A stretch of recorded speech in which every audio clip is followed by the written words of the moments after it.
मोठी बातमी सध्या समोर येते। पुण्यात कायदा आणि सुव्यवस्था पुन्हा धाब्यावर गेल्याचं पाहायला मिळतंय। कारण वनराज आंदेकर हत्या प्रकरणातील आरोपीच्या भावाची हत्या करण्यात आली आहे। बालाजीनगरमध्ये गोळ्या झाडून ही हत्या करण्यात आली आहे। पुण्यात टोळी युद्ध अजूनही सुरूच असल्याचं दिसून येतंय। पुणे पोलीस नेमकं करतायत तरी काय असा प्रश्न या निमित्तानं उपस्थित केला जातोय।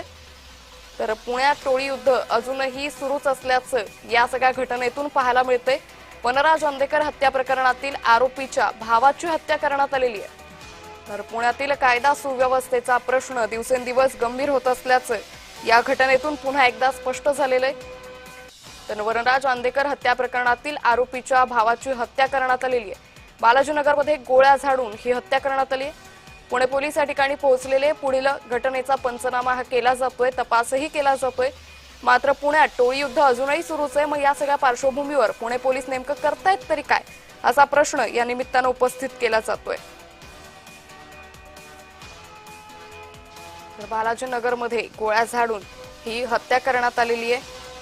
अतिशय धक्कादायक बातमी पुण्यातून सध्या समोर येते। पुण्यामध्ये वनराज आंदेकर हत्येतील आरोपीच्या भावाची हत्या करण्यात आल्याची माहिती ही सध्या समोर येते। वनराज आंदेकर हत्या प्रकरणातील आरोपीच्या भावाची हत्या करण्यात आलेली आहे। पुणे पोलिसांकडून या सगळ्या प्रकरणाचा तपास सध्या केला जातोय। मात्र या घटनेनं पुन्हा एकदा पुण्यात मोठी खळबळ माजल्याचं पाहायला मिळतंय। या संदर्भात अधिक माहिती घेऊयात आमचे प्रतिनिधी प्रीतम पुरोहित यांच्याकडून। प्रीतम, वनराज आंदेकर हत्या प्रकरणातील आरोपीच्या भावाची हत्या करण्यात आली, काय अधिक माहिती? हो, बरोबर आहे। आंदेकर आणि कोमकर टोळी युद्ध काही थांबायचं नाव घेत नाहीये आणि पुण्यातील ह्या आंदेकर टोळी युद्धामध्ये आतापर्यंत झालेला चौथा खून आहे। वनराज आंदेकरांच्या खुनाला आता जवळपास 1.5-2 वर्ष होत आली। त्याच्यानंतर आयुष कोमकरची हत्या, त्याच्यानंतर आता वनराजच्या ज्यांनी खून केला त्या आरोपीच्या भावाची देखील आता भर चौकामध्ये गोळ्या घालून हत्या करण्यात आली। पुण्यातील बालाजीनगर परिसरामध्ये ही घटना घडली आणि पुण्यामध्ये सातत्याने खून आणि कोयता गँगच्या घटना घडत आहेत। जवळपास मागच्या 2 ते 3 दिवसामध्ये 4 ते 5 शहरामध्ये वेगवेगळ्या ठिकाणी खून झालेले आहेत। त्याच्यामुळे प्रशासनाची आणि पोलीस प्रशासनाची पकड जी आहे ती अजिबात राहिली नाहीये। धास्ती आहे ती सर्वसामान्य पुणेकरांना की कधीही कुठून आपल्यावरती हल्ला होऊ शकतो। आज सकाळी भर चौकामध्ये वरळीच्या ठिकाणी गोळ्या घालून त्याची हत्या करण्यात आली। त्यामुळे पुणे पोलीस नक्की काय करतात सर्वसामान्यांच्या मनामध्ये प्रश्न निर्माण होतोय। कारण इतक्या सगळ्या गजबजलेल्या शहरामध्ये अशा खुनाच्या घटना वारंवार घडतात आणि टोळी युद्ध हे थांबायचं नाव घेत नाही आणि पुणे विद्येचं माहेर घेणे अनेक तरुणांचा या शहरामध्ये वावर असतो। त्याच्यामुळे त्यांच्या मनावर देखील परिणाम होत असतात आणि या सगळ्यातूनच समाजाची जी कायदा सुव्यवस्था घडी यातही बिघडत चाललेली आहे। मात्र भर चौकात अशा पद्धतीनं हत्या होते, आजूबाजूला लोक असतील, या लोकांनीही कुठेही हा वाद थांबवण्याचा प्रयत्न केला नाही का? प्रत्येकाला आपापल्या जीवाची भीती असते। उद्या जर आपल्यासमोर काही गोळ्या घातल्या तर आपण थांबवण्याच्या ऐवजी आपण तिथल्या आपल्या जीवाची वाचवण्यासाठी दूर पळून जाऊ। अगदी ती सर्वसामान्यांची जी भावना होती त्याच हेतूनच केला आणि ह्या गँग वॉरच्या मध्ये कोणीही पडत नाही। कोयता गँग असेल किंवा हे टोळी युद्ध असेल, धारदार शस्त्र असतात, त्याच्यामुळे बंदुका असतात, त्याच्यामुळे प्रत्येक जण जीवाला भीतो। या भीतीनेच ज्यांना काय करायचे करू दे असं म्हणून नागरिकांनी तिथून पळ काढला। प्रीतम, पुणे पोलिसांकडून आता या सगळ्या प्रकरणाचा कशा पद्धतीनं तपास केला जातोय? निश्चित प्रीतम, मी अगदी काही वेळासाठी तुम्हाला थांबवतेय। ठाकरे गटाचे नेते वसंत मोरे सध्या आपल्या सोबत आहेत। वसंतजी, आपण पाहतोय गेल्या काही दिवसांपासून सातत्यानं पुण्यामध्ये टोळी युद्ध सुरू आहे। सातत्यानं प्रश्न निर्माण होतो, पुणे पोलीस नेमकं करतायत तरी काय? आता वनराज आंदेकर हत्या प्रकरण मोठं तापलं होतं, या हत्येतील आरोपीच्या भावाची हत्या करण्यात आली। गेल्या आठवड्याभरामध्ये धनकवडी आमचं भारतीय विद्यापीठ police station, Ambegaon police station आणि सहकारनगर पोलीस स्टेशन गेल्या 8 दिवसामध्ये 3 मर्डर झालेत आणि हे विशेषतः ह्या उपनगरामध्ये होत आहे। आणि उपनगरांमध्ये जे काही गुन्हेगार पुणे शहरामधले आहेत ते बऱ्यापैकी उपनगरांमध्ये राहायला आलेले, हे एकमेकांवरती ट्रॅप करून यांच्या मर्डर होतात। मला वाटतं की हे आता जे काही टोळी युद्ध आहे ना हे आता शहराच्या मध्यवर्ती भागात ना आता हे आमच्या उपनगरामध्ये आलंय। कारण हे 8 दिवसामध्ये ही 3री हत्या आहे आणि तिन्ही पोलीस स्टेशन एकमेकांचे एकदम संलग्न आहेत। परवा दिवशीचा एक व्हिडिओ जर तुम्ही पाहिला असेल, चौकी दत्तनगरच्या पुलावरनं त्या रिक्षावाल्याला इतका मारला, वरतून मारून त्याला खाली टाकला। आता सकाळी मी आता मला वाटतं की 5 मिनिटाच्या अंतरावरती मी तिथनं गेलो होतो, तर ते कदाचित माझ्या समोर सगळा प्रकार घडला असता। ज्या ठिकाणी हा बालाजीनगर भागामध्ये प्रकार घडलाय त्या बालाजीनगरच्या अहिल्यादेवी चौकातच मी आता 9 वाजता तिथं होतो, परंतु तो आत्ता झालं, मी आत्ता पाहतो हे इतकं भयानक चाललंय आमच्या भागामध्ये आणि टोळी युद्ध हे दिवसेंदिवस एकमेकांच्या कुटुंब आहे.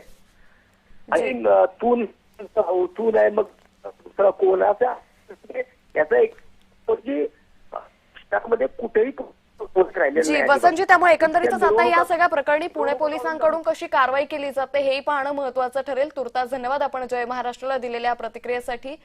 तर या सगळ्या प्रकरणासंदर्भात आपल्यासोबत बोलण्यासाठी शिवसेना नेते रवींद्र धंगेकरही जोडलेत. धंगेकरजी, आपण पाहतोय पुण्यात गेल्या काही दिवसांपासून सातत्यानं टोळी युद्ध पेटतंय.